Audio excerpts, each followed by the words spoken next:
Hello everyone, welcome you all complete revision in 9 minutes. So आज का हमारा society का टॉपिक रहेगा कम्युनलिज्म। ठीक है, let's start. Communalism refers to the divisive ideologies, practices, actions that promote the interests of a particular religious ethnic community over the larger society. So communalism की हमने definition देके स्टार्ट किया है कि कम्युनलिज्म रेफर करता है डिफरेंट आइडियोलॉजीज को, interest को या फिर पर्टिकुलर एथनिसिटी को, एक पर्टिकुलर रिलीजियस को, एक over a larger perspective of society पे। ठीक है, देन हम इसके कैरेक्टरिस्टिक्स देख लेते हैं। सो जैसे कि अभी हमने देखा कि कम्युनलिज्म जो है एक पर्टिकुलर रिलीजियस की आइडियोलॉजी हो गई या एक पर्टिकुलर पर्सपेक्टिव हो गया किसी एथनिक कम्युनिटी का, तो अब आप खुद ही इसे इंटरप्रेट कर सकते हैं आंसर लिखते टाइम अगर कम्युनलिज्म पे आता है कि उसके कैरेक्टरिस्टिक्स भी वैसे ही रहेंगे। जैसे कि अगर सोशल कैरेक्टरिस्टिक्स में हम बात करें तो कल्चरल एक्सक्लूजन रहेगा, मतलब हर कल्चर डिफरेंट रहेगा क्योंकि ये पर्टिकुलर कल्चरल आइडियोलॉजीज रिप्रेजेंट करेगा। डिफरेंशियल इंटरेस्ट होंगे, म्यूचुअल सस्पिशन रहेगा। ठीक है, मतलब म्यूचुअलिटी हार्मनी नहीं रहेगी, सब अलग अलग रहेंगे। इसका एग्जाम्पल हम लोग मॉब लिंचिंग दे सकते हैं।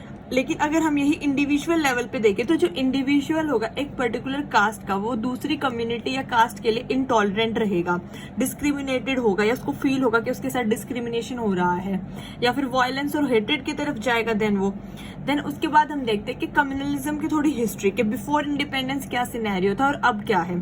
सो इन एंशिएंट इंडिया में on complaint from a Buddhist devotee, Ashoka executed all the Ajivikas. जब अशोका ने बुद्धिस्ट डिवोटी से कंप्लेंट सुनी, वो जो थे शशांका गौड़ा, इन्होंने जो है बोधि ट्री काट दिया था। सो बेसिकली बोधि ट्री तो बुद्धिस्ट का बहुत ही फेमस ट्री है, तो बुद्धा जी ने जाके अशोका को कंप्लेंट कर दी। तो क्या किया उन्होंने, गुस्से में आके ऑर्डर दे दिया कि सारे आजीविकास को एग्जीक्यूट कर दीजिए। सो देखो वहां से कम्युनलिज्म प्रॉस्पर हो गया between Jainism, Buddhism and other religions. Then Delhi सल्तनत में महमूद गजनी जो थे, उन्होंने डिस्ट्रक्शन किया बहुत सारे हिंदू टेम्पल्स का और imposition of jizya on Hindus, special tax होता था ये हिंदूज के लिए। So this also the started communalism feeling. Then Portuguese जो गोवा में आए थे, they want to prohibit Hindu and want to spread Christianity, ये तो हम सबको पता ही है। देन ब्रिटिश इंडिया में जो पारसी मुस्लिम रायोट्स हुए थे 1851 के, then divide and rule policy made one community against others, जैसे बंगाल पार्टीशन भी, ऑल्दो उसने हिंदू मुस्लिम यूनिटी की थी बंगाल पार्टीशन ने, लेकिन ब्रिटिशर्स का इंटेंशन तो यही था ना कम्युनलिज्म से स्प्रेड करवाना। देन मार्पिला रिबेलियन हुई हमारी बहुत ही फेमस हिस्ट्री की। देन उसके बाद जो वॉर ऑफ आपकी 1857 हुई थी, generally seen company trying to convert Hindu and Muslim to Christianity. ठीक है, वहां पे वो जो उनका पिग का और वो जो मतलब मीट का वो जो केस था, इस वजह से ही बोला गया है। देन पार्टीशन ऑफ बंगाल 1905, जैसे कि अभी मैंने आपको बताया। Then formation of Muslim league 1906, क्योंकि मुस्लिम्स उस टाइम पर अगेंस्ट हो गए थे थोड़े हिंदू के आइडियोलॉजी से। Then two nation theory. ठीक है, सो अब पोस्ट इंडिपेंडेंस में कैसे स्प्रेड हुआ, जबलपुर रायोट केस हुआ था 1961 का, ये थोड़ा फेमस केस है हिंदू वर्सेस मुस्लिम में। Then East Bengal refugee 1960। Then Nellie massacre 1983, क्या हुआ था, as Mrs Indira Gandhi to give 4 million immigrant from Bangladesh right to vote, उन्होंने उनको राइट टू वोट का आधार दे दिया था, तो फिर वहां के लोगों ने मैसेकेयर किया था। देन गुजरात रायोट, ये तो बहुत ही फेमस है 2002 का। मैं आपको जानबूझ के इनका बैकग्राउंड नहीं बता रही हूँ क्योंकि एग्जाम में आपको बैकग्राउंड नहीं मेंशन करना है, आपको सिर्फ ऐसे एग्जाम्पल्स लर्न होने चाहिए कि आप इन बिटवीन आंसर्स में डाल सको। So why to waste time on background, already हमारे पास काफी सफिशिएंट डाटा लर्न करने के लिए। सिख रायोट हुआ 1984 का, जरूरी नहीं है आपको बिल्कुल ईयर याद हो, लेकिन कुछ फेमस के याद हो, जैसे गुजरात रायोट काफी फेमस था और हमारे हिस्टोरिकल एग्जांपल्स याद हो, बंगाल पार्टीशन वाला। ठीक, assassination of miss Gandhi sparked riots between Hindu versus Sikhs. ठीक है, बाबरी मस्जिद डिमोलिशन 1992 से मुद्दा चलता हुआ आ रहा है जो। Then mob lynching 2014 and Delhi riot 2022 का हिंदू वर्सेस मुस्लिम में। अब हम देख लेते हैं टाइप्स ऑफ कम्युनलिज्म। ठीक है, आप आंसर लिखते टाइम इन एग्जांपल्स को नोट डाउन कर देना और फिर उसके बाद अगर क्वेश्चन में पूछा है कि उसका बेसिस या टाइप्स कैसे है तब आप ये बता देना। So there are majorly 6 types हैं। अब हम देखते हैं वन बाय वन। सबसे पहले एसिमिलेशनिस्ट, इसमें क्या होता है, लार्जर जो कम्युनिटी होते हैं वो एसिमिलेट कर देते हैं स्मॉलर वन को। जैसे हिंदू कोड बिल जो था वो एप्लीकेबल था सिख और बुद्धिस्ट सभी के लिए। देन सेक्शनिस्ट, इसमें क्या होता है, demand of separate nation on religion, religion के बेस पे एक पूरा नेशन ही अलग से डिमांड कर लेना, जैसे इसका एग्जाम्पल है खालिस्तान या Azad Kashmir movements. Then welfarist, इसमें क्या होता है कि working only for one's welfare, जैसे कि स्कॉलरशिप, सिर्फ एक पर्टिकुलर सेक्शन के वेलफेयर के लिए काम करना। देन रिटर्न हमारा है रिटेरेटिस्ट, इसमें है कि बाहिज्म जो रिलीजन है फॉरबिड है पॉलिटिक्स में, वो लोग पॉलिटिक्स में पार्ट नहीं लेते हैं एज सच।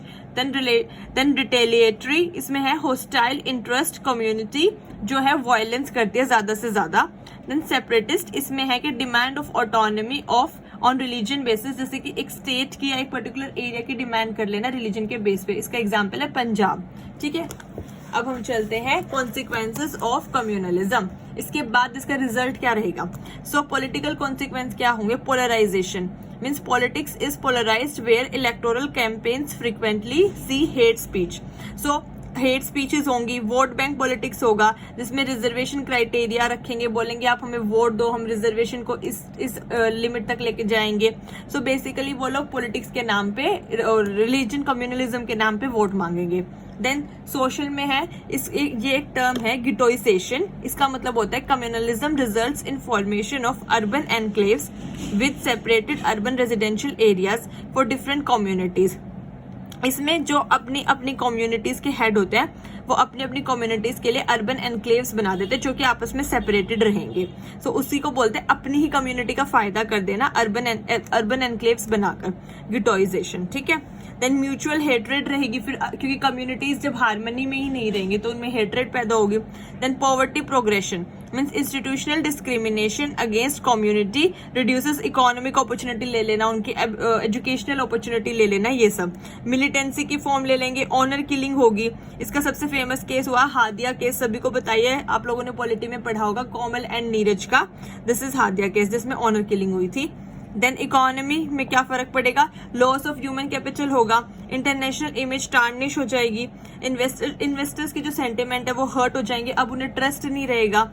देन रवंदन जेनोसाइड हुआ था 1994 में, डेप्रीवेशन बिटवीन हुत्तू एंड टुत्सी, ये जो ट्राइब्स थे। ठीक है, देन रिफॉर्म्स हम कैसे कर सकते हैं, वाया एजुकेशन कर सकते हैं, क्रिमिनल जस्टिस सिस्टम को इम्प्रूव करके कर सकते हैं, स्ट्रिक्ट एक्शन ले सकते हैं अगेंस्ट हेट स्पीच ताकि दोबारा वैसा काम ना हो।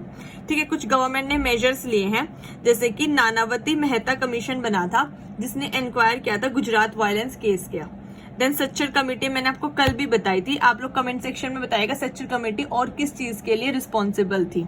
ठीक है, 2005 की इक्वल उसने अपॉर्चुनिटी कमीशन बनाया था ताकि सबको इक्वल अपॉर्चुनिटी मिल सके। NHRC prevention of communal and targeted violence bill. ठीक है, इसमें 7 मेंबर अथॉरिटी है, ये 2011 में फॉर्म हुई थी। Then requirement of well trained rapid action force, जो स्पेशली इन्हीं चीजों के लिए थी, ट्रेन्ड फोर्स थी ये, ताकि वो कम्युनलिज्म जैसी चीजों से जो हेट्रेड फैलती है या जो वायलेंस होता है उसको एक तरीके से रोक सके। देन फंडामेंटल ड्यूटी है जो हमारी 51A, उसमें भी बोला गया है promote harmony and brotherhood. So communalism हमारा यही खत्म होता है। कल हम करेंगे हमारा नेक्स्ट टॉपिक जो रहेगा हमारा रीजनलिज्म। ठीक है, बहुत जल्दी ही हम अपना सोसाइटी का कंप्लीट सिलेबस कंप्लीट कर देंगे GS 1 का, उसके बाद हम अपना मोस्ट प्रोबेबली ज्योग्राफी से स्टार्ट करेंगे। सो अगर आपको ये वीडियो पसंद आई हो तो please like share and subscribe the channel. Thank you so much, जय हिंद।